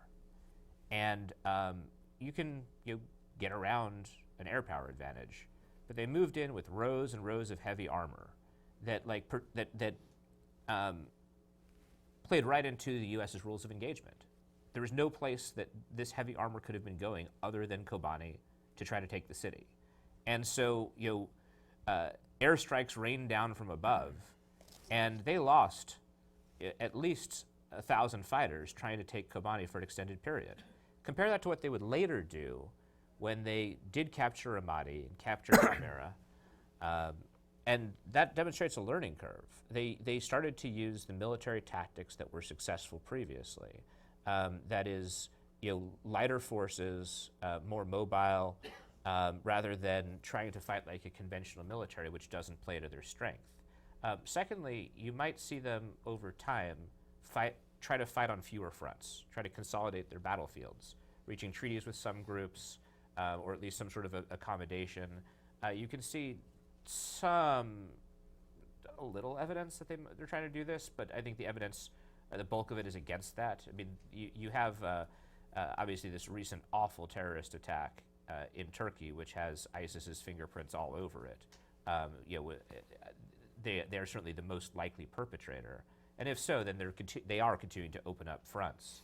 But that's how they could try to adapt. The big thing, though, in terms of their learning curve, is they've already ramped up their brutality so much that they can't change the way that they're seen. Like, you can't take that stuff back. And so they can adapt, but it does create this inherent problem for them, one where they're going to have enemies because they have doubled down and doubled down and doubled down on making enemies, and they can't take what they have done back. I'll add on a point that's more about resiliency rather than about adaptation, though they're linked. I think in terms of the development of ISIS that we've seen moving from terrorist capabilities over year-long campaigns in between 2012 and 2014, when it was reconstituting itself, onto gaining guerrilla capabilities and then launching the conventional maneuver that we've seen across Iraq and Syria, we've seen that ISIS not only retains the capability to scale back and forth, which is what David was talking about, but also that it has been able to go into hibernation mode if it is actually facing serious defeats. And if it does actually lose some of its territory within Iraq and Syria, I think we would see a situation in which ISIS's at least core membership would try to wait it out and restart the effort again after a time of some years. So in terms of resiliency, I think ISIS may come to a point where it actually is not the loud and proud group that we see right now, but I think in terms of a group of fighters that has, one, set an example for how, or set at least a model for how jihadism can be done, and two, as an actual group of people who have a set of experiences and skills, that will actually be very hard to defeat. And I see that lasting certainly for a very long time. No, we have another question, but let me add in, because I take parts of what both David and Harleen have said, and I think I agree a lot with Harleen's last tagline, which is, if I see adaptation here, I think it is precisely in the area of recognition of what I see as the Icarus effect with their grander strategy and their global strategy, because they're their weakest. Okay? I don't see many, if any, in South Asia who want to align themselves long term with this guy named Abu Bakr al-Baghdadi as their caliph forever. There's no tradition, there's no reach, there's no intermarriage, there's nothing that aligns with where Al-Qaeda got itself to going forward. But ISIS is a kludge, right? It's a conglomeration of these fanatical AQI refugees, of frustrated Sunni tribes in the western part of Iraq who felt themselves badly abused by al-Maliki. It's tribes, Sunnis, that were under assault by Assad as he retaliated, much like his father did, against the energies against him. But then there's also these hardcore Ba'athist types who never reconciled, who in many cases aligned with AQI or ISIS, got themselves thrown in jail, came back out, and they're good. And they can run a state. And so what I could see happening here is over time, their adaptation being, all right, we're settling in here as the IS caliphate astride this border area. And maybe we become affiliated with somebody else's international, maybe we agree to be an emirate somewhere else, but we're going to be dogged, determined, and damn difficult to dislodge. And I see that as an adaptation that we could all have to be challenged by and deal with for a long time moving forward. Yep. Yeah, Farhat Haq, I'm a visiting scholar here at Woodrow Wilson Center. So it seems to me that one of the big missing part of your discussion is the Muslim public. You are discussing ISIS and Al-Qaeda, and I absolutely agree with you that I think they have perfected the strategy of getting the US to pay attention to them, especially ISIS, just that spectacular attacks and all that. So it seems to me that so much of this jihadism has been really sort of the dance between these jihadist groups taking on the West and getting the attention of the West. But after all, these are the people, if they do indeed, highly, highly unlikely, get a khilafat, that they would be ruling Muslim lands, all right? So right now, ISIS is surviving in Syria because there is a civil war, there is a political vacuum. But when it comes down to sort of imagining how Muslim public would respond to this incredibly obscene, horrific hijacking of their religion, I think we have to sort of, bring that perspective back too, and realize that, so much of this so-called jihadi sort of threat has to do both with the political vacuum, and also, I mean, a lot of this, and there's been studies in terrorism studies, etc. I mean, in lone wolf threats and all that. Unfortunately, this is the kind of time we live in where that kind of horrific sort of ideology attracts a certain young adolescent male.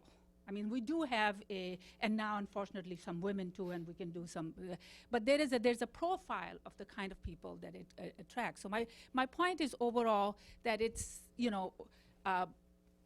it's an ideology that I think we sort of pay too much serious attention to and forget about one of the key factors there, which is the Muslim public themselves and their reaction to this.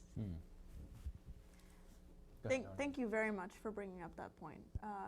I agree that that factor, the actual percentage of the population, of the global Muslim population that is ISIS or is Al-Qaeda, gets lost in these conversations. To your direct question of why does that happen, I think the fact that these actors are so brutal and so extremist means that they dominate the narrative, and that's a problem that I would argue actually goes beyond the Salafist threat. In terms of sort of a question that you alluded to of how ISIS or how Al-Qaeda, and I'll let perhaps David talk about from Al-Qaeda's perspective, but how ISIS actually hopes to win over the broad Muslim global population. I think the rhetorical argument that it has set itself up for is to say that essentially those who believe in ISIS's methodology and ISIS's view of the world are Muslims, and those who don't are not, and therefore liable to be enslaved or killed depending on whichever sect they're part of, according to ISIS. So that's an unforgiving worldview, and it's one that is aimed towards the sorts of extermination that we've seen in Iraq and Syria and Libya, etc. So it isn't actually about winning anyone over beyond the initial recruitment effort. And so I think it is really important to underscore the difference between the general global Muslim population and what ISIS sees as Muslim. For me, those are totally different things. Well, I'll just throw in, because I think you're asking a good question, and I refer to two touch points now from almost a decade ago. First, I remember a correspondence that I was made aware of between, one of the Al-Qaeda longstanding thinkers, Abu Musab al-Suri, who is believed in jail in Syria, and another frustrated jihadist, where they were corresponding back and forth in 2003, 2004, that, my gosh, you know, the world of 1.2 billion Muslims, of that 650 to 700 million that are Sunnis, if we just had 1/10 of 1% with us, our armies would be so mighty no one could stand in front of us. But that was the point. The point was nobody in their right minds, except for a very small number, really see any future in this kind of radical, extremist, violent, intolerant, intemperate groups that are very insular and that you know, are quick to brand and be takfiri and brand others as harab if they don't fit their narrow definition. But the problem is when these people then resort to violence and gain control, not dissimilar to the Nazis in Germany, you know, once you're under that and you're put under that for a while, it becomes the norm. And the second dynamic is I used to travel when I was out with the four-star general I was working with in the mid-2000s with some of the Sunni tribal leaders who were just coming into this awakening period. And the question was, why? You know, why did you throw in with Zarqawi and these guys? And their commentary always turned back to Baghdad, to the fact that the U.S. had installed an Iranian puppet government in Baghdad. But the bottom line was the alternative government that they saw was bad, so they're looking for an alternative. Poof, here comes the alternative. Then they uncritically look at the alternative and accept it. And I think that's precisely what's happened with ISIS. We got to a point where the destructive, violent leadership in Damascus left Sunnis no option, they felt, in Syria. And then the believed sectarian to the core government of al-Maliki in Baghdad left no alternatives. And then into that space flows this narrative, accepted uncritically, and that's the problem. And I think that's how this lives on, and it lives on as an ideology that can get a toehold when you have other forms of government that do not respond to people's needs or are not pluralist or are not accepting of different positions. Well, unfortunately, we're going to need to wrap up. And let me just say that when we decided to organize this launch event for Tom's monograph and we decided to have a broader discussion, you know, the intention was not just to have another event on ISIS, because there have been plenty of those around town these days. And I think this really attained that objective. A lot of very novel, very frank assessments of the group and how it fits into the broader jihadist constellation, so to speak. I certainly learned a lot, and I really appreciate Tom for your monograph and also for your presentation. And for our other two panelists, David and Harleen, really appreciate your comments, which really, I think, complemented Tom's monograph very well. So if you could all join me for another round of applause for our speakers. Thank you. And please do download the monograph. It's worth the read. Thank you. Thanks, Michael. Thank you. To meet you as well. Yeah, your card? I do, and I have a trailing. Thanks so much. It really was a pleasure. Excellent, excellent. And my pleasure, too. Very nice to finally meet Great you. to meet And you.